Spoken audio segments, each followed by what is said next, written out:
सोचो, आप अपनी फैमिली के साथ कैरिबियन सी के बीच एक याट पर छुट्टियां मना रहे हो। चारों तरफ सिर्फ नीला पानी, हल्की हवा और सब कुछ बिल्कुल नॉर्मल। और फिर अचानक एक पल में सब कुछ चेंज हो जाए। समुद्र के बीच एक फैमिली अपनी याट पर मौजूद है। पिता टॉम, माँ जूलिया, बेटी कैसी और छोटा बेटा बेन। वे बेन का बर्थडे सेलिब्रेट करने समुद्र के बीच आए हैं। सब खुश हैं। टॉम और बेन फिशिंग में बिजी हैं। कैसी हेडफोन लगाकर म्यूजिक सुन रही है और जूलिया स्विम करने के लिए पानी में उतर जाती है। शुरुआत में सब नॉर्मल लगता है। जूलिया आराम से पानी पर तैर रही होती है। तभी उसे अचानक अजीब सा फील होता है, जैसे उसके आसपास कोई बहुत बड़ी चीज मूव कर रही हो। वह इधर उधर देखती है, लेकिन उसे कुछ दिखाई नहीं देता। वह खुद को समझाती है कि शायद उसका इल्यूजन होगा। कुछ सेकंड्स बाद वही स्ट्रेंज फीलिंग फिर से होती है। इस बार थोड़ी ज्यादा स्ट्रॉन्ग। पानी ऊपर से शांत है, लेकिन जूलिया का डर बढ़ने लगता है। वह तुरंत याट की तरफ स्विम करना शुरू करती है। तभी अचानक कोई अनसीन फोर्स उसकी लेग पकड़कर उसे नीचे की तरफ खींचने लगता है। जूलिया पैनिक में आ जाती है और जोर जोर से हेल्प के लिए चिल्लाने लगती है, लेकिन उसकी आवाज किसी तक नहीं पहुंचती।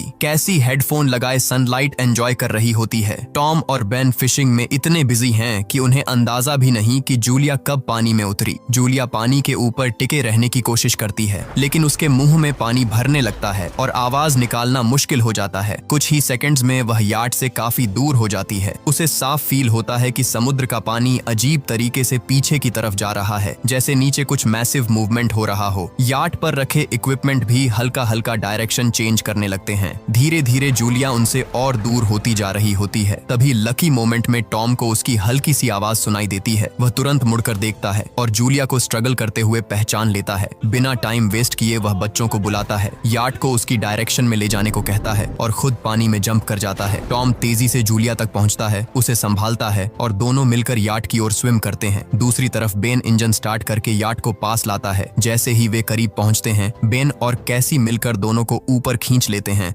जूलिया की जान बच जाती है, लेकिन समुद्र अभी भी पूरी तरह नॉर्मल नहीं हुआ है। जूलिया को ऊपर खींच लेने के बाद पूरा फैमिली उसे संभालता है। वह अभी भी शॉक में है, लेकिन खुद को कन्विंस करती है कि शायद ये सब सिर्फ स्ट्रॉन्ग वेव्स की वजह से हुआ होगा। टॉम साफ वार्निंग दे देता है कि अब कोई भी बिना इन्फॉर्म किए स्विम नहीं करेगा। कैसी गिल्टी फील करती है क्योंकि उसने हेडफोन्स पहन रखे थे। सब एग्री कर लेते हैं और माहौल थोड़ा नॉर्मल करने के लिए रात को बेन का बर्थडे सेलिब्रेट करने की तैयारी शुरू हो जाती है। रात में केक कटता है, थोड़ी हंसी लौटती है, लेकिन समुद्र की बेचैनी अब भी महसूस हो रही होती है। तभी कैसी को उसके बॉयफ्रेंड का वीडियो कॉल आता है। वह लैपटॉप लेकर याट के बाहर चली जाती है। स्क्रीन पर शहर के ऊपर काले बादल दिखाई देते हैं और उसका बॉयफ्रेंड वार्निंग देता है कि न्यूज में कुछ बहुत अनयूजुअल होने की बात चल रही है। पीछे तेज तूफान आता दिख रहा होता है। कैसी घबरा जाती है, लेकिन अचानक कॉल ग्लिच होकर फ्रीज हो जाती है और कनेक्शन कट जाता है। वह तुरंत ये बात फैमिली को बताती है। टॉम कहता है कि शायद लैंड से दूर होने की वजह से सिग्नल वीक है, लेकिन तभी सबको बाहर से एक अजीब सी साउंड सुनाई देती है।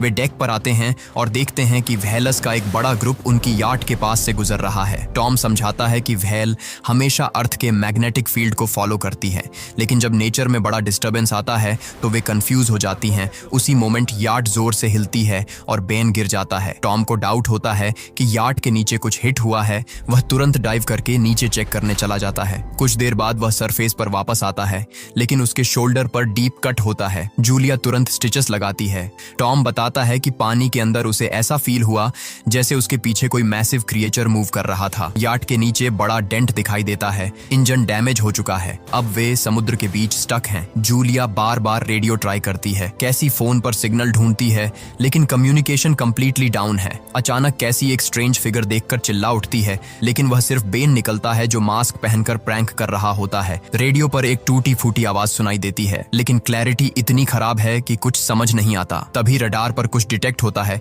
और एक अजीब हाई पिच्ड साउंड सुनाई देती है। पूरा फैमिली बाहर दौड़ कर आता है और शॉक में देखता है कि आसमान से आग के गोले गिर रहे हैं। पहले वे उन्हें मीटियर समझते हैं। जहां जहां वे गिरते हैं वहां ह्यूज एक्सप्लोजन होते हैं। एक ऑब्जेक्ट उनके काफी पास पानी में गिरता है। टॉम तुरंत इंजन स्टार्ट करने की कोशिश करता है। इंजन मुश्किल से चलता है, लेकिन तभी एक और ऑब्जेक्ट उस एरिया को हिट करता है। याचट जोर से हिलती है और फैमिली एक दूसरे को कसकर पकड़ लेती है।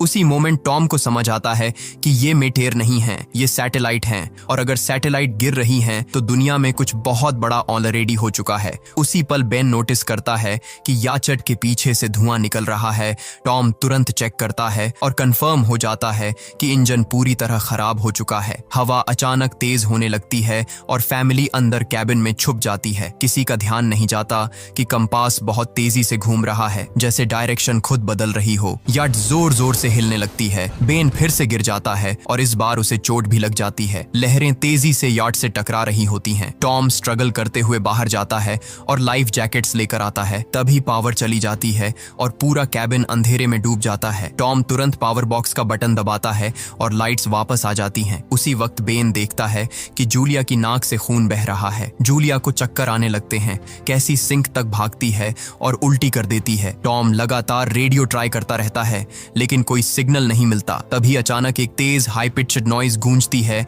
और हवा और भी स्ट्रॉन्ग हो जाती है। जूलिया दरवाजे बंद करने की कोशिश करती है लेकिन एक हच खुल जाता है और हवा खिड़कियां तोड़ने लगती है। टॉम एक फ्लेयर जलाता है। कुछ पल बाद पूरा अंधेरा छा जाता है और फिर एक भयानक झटका। सब कुछ हिलता है। एक जोरदार आवाज गूंजती है और पूरा फैमिली बेहोश हो जाता है।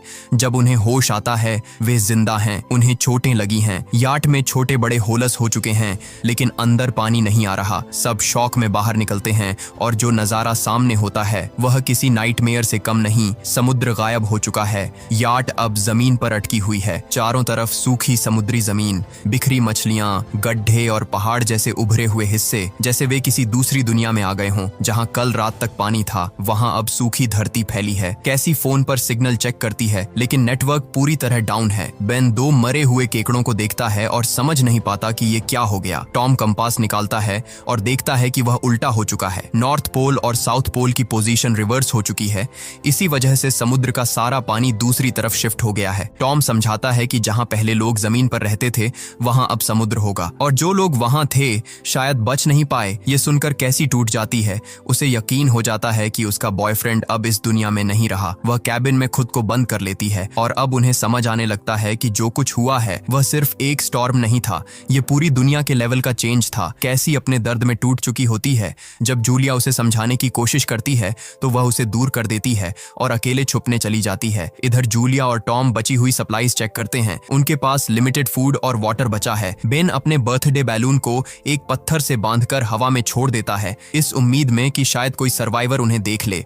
टॉम एक बार फिर रेडियो ट्राई करता है। इस बार अनएक्सपेक्टेड तरीके से सिग्नल कनेक्ट हो जाता है। दूसरी तरफ एक आदमी की आवाज सुनाई देती है। उसका नाम नाव है और वह एक सबमरीन का कैप्टन है। उसकी सबमरीन भी सूखी जमीन पर अटकी हुई है। वह कंफर्म करता है कि अर्थ के मैग्नेटिक पोल रिवर्स हो गए हैं। इसी वजह से ओशन पीछे हट गया है और जमीन डूब गई है। वह बताता है कि कम्युनिकेशन सिस्टम्स पूरी तरह डाउन हैं और उसने अभी तक कोई और सर्वाइवर्स नहीं देखे। सबसे डराने वाली बात वह यह बताता है कि पोल्स दोबारा रिवर्स होंगे और लगभग एक हफ्ते में समुद्र अपनी जगह वापस आ जाएगा। लेकिन जब पानी लौटेगा तो उसकी लहरें बेहद खतरनाक होंगी। कैप्टन वार्न करता है कि जितनी जल्दी हो सके ऊंची जगह पर पहुंचो क्योंकि लो ग्राउंड पर कोई नहीं बचेगा। वह बताता है कि क्रैश में उसका पार्टनर मारा गया और सबमरीन में सिर्फ 3 लोगों की जगह है। यह सुनकर टॉम और जूलिया अपने बच्चों के लिए रिक्वेस्ट करते हैं। वे कैप्टन से कहते हैं कि किसी तरह उनके बच्चों को बचा ले। कैप्टन कोऑर्डिनेट्स देता है। टॉम कैलकुलेशन करता है कि वहां तक पहुंचने में लगभग 2 से 3 दिन लगेंगे। वह फैमिली से कहता है कि आज रात रेस्ट करो, सुबह निकलना होगा। अगली सुबह फैमिली अपना सामान पैक कर रही होती है। तभी टॉम को पास में कुछ मूवमेंट दिखाई देता है। एक लंगड़ा आदमी हाथ में हारपून लिए, साथ में एक कुत्ता जो लगातार भौंक रहा है। टॉम उसे घायल समझकर हेल्प करने आगे बढ़ता है। वह पानी की बोतल देता है। वह आदमी अजीब लैंग्वेज में कुछ बोलता है जो टॉम समझ नहीं पाता, लेकिन जैसे ही वह पानी पीता है अचानक बॉटल से टॉम के सिर पर वार करता है और चेहरे पर जोरदार किक मार देता है। कुछ ही पल में सिचुएशन बदल जाती है।